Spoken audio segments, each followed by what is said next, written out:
My dear friends, have you ever felt a stirring in your soul, a whisper that you were meant for something greater, yet find yourself overwhelmed by the noise of the world? Pause for a moment. Look within. You are not alone in this feeling.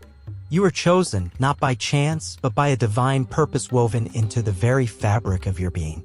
Today, I invite you to embark on a sacred journey, a journey to uncover the spiritual truth that explains why you may feel uneasy in the presence of too many voices, too many distractions.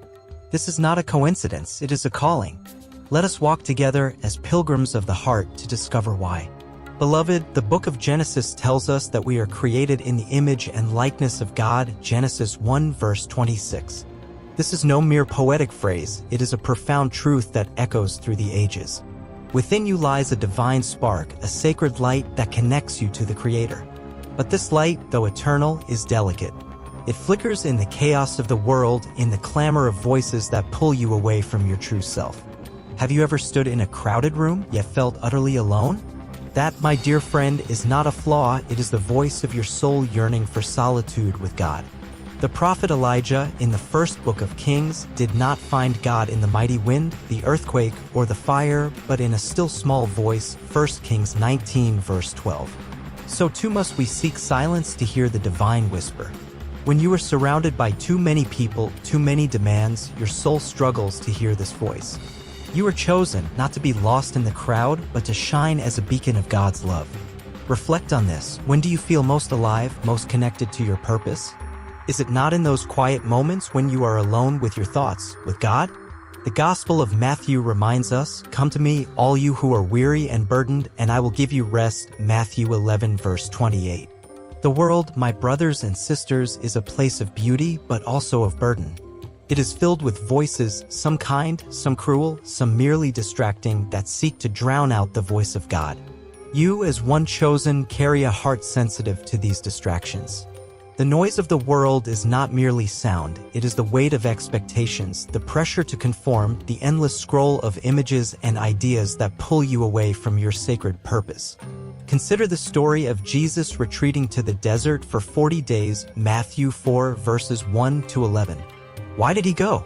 To face temptation, yes, but also to be alone with the Father, to listen, to prepare.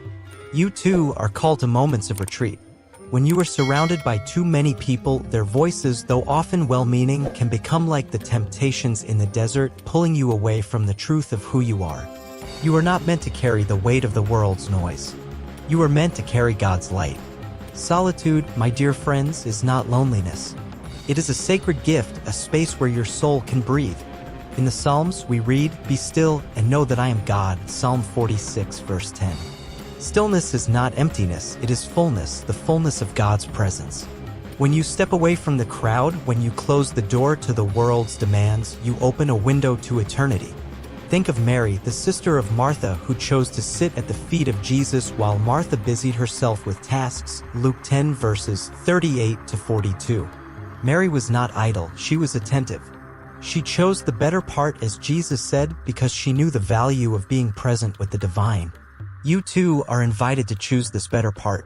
The unease you feel in the presence of too many people is not a sign of weakness, but a reminder of your calling to seek God in the quiet places.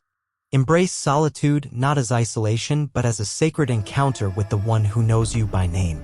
My dear brothers and sisters, the Apostle Paul urges us, do not conform to the pattern of this world, but be transformed by the renewing of your mind, Romans 12 verse 2. As one chosen, you are called to discernment, to sift through the voices of the world and hear the voice of God. This is no easy task. The world is loud, insistent, and often alluring. It tempts you to measure your worth by likes, followers, or fleeting applause. But your worth, beloved, is not found in the crowd's approval, it is found in the quiet certainty of God's love for you. Consider the parable of the sower, Matthew 13 verses 1 to 23. The seed that falls among thorns is choked by the cares of the world. So too can your divine purpose be choked by the noise of too many voices. Discernment requires courage, the courage to step away, to say no to distractions, and to say yes to the still small voice within. Ask yourself, what voices in my life draw me closer to God and which pull me away? The unease you feel in crowded places may be God's gentle nudge, calling you to a deeper awareness of His presence. Each of you, my friends, has been given a unique mission, a purpose that no one else can fulfill.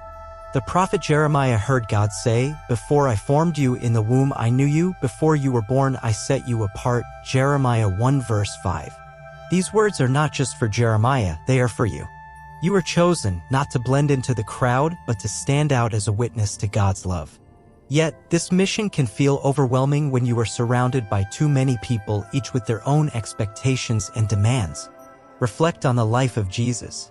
He walked among the crowds, healing and teaching, but he also withdrew to pray, Luke 5 verse 16. Why? Because his mission required moments of communion with the Father. You too are called to balance service with solitude. Your unease in the presence of many is a reminder that your mission is not to please everyone, but to serve God's purpose. Embrace this truth: your sensitivity to the crowd is not a burden, but a sign of your unique calling. Let it guide you to moments of prayer, reflection, and renewal. You may wonder, dear friends, if stepping away from the crowd means turning away from community. Far from it. The book of Ecclesiastes reminds us two are better than one. A cord of 3 strands is not quickly broken. Ecclesiastes 4 verses 9 to 12. True community is not a crowd, it is a gathering of hearts united in God's love. The unease you feel in large groups may be a call to seek smaller, more intentional connections, those that nurture your soul and reflect God's light. Think of the early disciples gathered in the upper room after the resurrection, Acts 1 verses 13 to 14. They were few, but their unity in prayer changed the world. You too are called to find your upper room, a place where you can share your journey with those who uplift and inspire you. The crowd may overwhelm, but a community rooted in faith will strengthen you. Seek those who see the divine spark in you, who encourage you to listen to God's voice, and who walk with you toward eternity. My dear friends, the Gospel of John reminds us of Jesus' promise, "Peace I leave with you, my peace I give you. I do not give to you as the world gives." John 14 verse 27. This peace, this sacred calm, is the fruit of aligning your heart with God's will. The unease you feel in the presence of too many people is not a curse, but a compass, a guide leading you to the quiet places where God's peace awaits. To be chosen is to be called to this peace, but it requires a journey, a pilgrimage of the heart. Consider the story of the prodigal son, Luke 15 verses 11 to 32. He wandered far from home, seeking fulfillment in the noise of the world, only to find emptiness. It was in his return, in the quiet embrace of his Father, that he found true peace. So too must you return to the Father, not once, but daily. When the world overwhelms, when the crowd's voices grow too loud, turn inward. Pray. Listen. Trust that God is near, whispering your name. This journey to inner peace is not a solitary path, but a shared one, shared with the Creator who walks beside you. Let your unease be a reminder to seek this peace, to rest in the arms of the one who loves you beyond measure. Beloved, you are chosen, not by the standards of the world, but by the infinite love of God. The unease you feel in the crowd is not a sign of weakness, but a testament to the divine spark within you, yearning for communion with the Creator. You are called to moments of solitude, to discernment, to a mission uniquely yours, and to communities that reflect God's light. This is the spiritual truth you must know: you cannot stay too long in the noise of the world, for your soul was made for eternity. As we close, I invite you to take a moment now. Close your eyes. Breathe deeply. Hear the words of Psalm 23, "The Lord is my shepherd, I shall not want. He makes me lie down in green pastures, he leads me beside still waters." Let these words be your guide. Step away from the crowd when you need to. Seek the still waters of God's presence. You are not alone in this journey. You are chosen, you are loved, and you are called to shine. Go forth, my friends, with courage and faith, and let your light illuminate the world. Amen.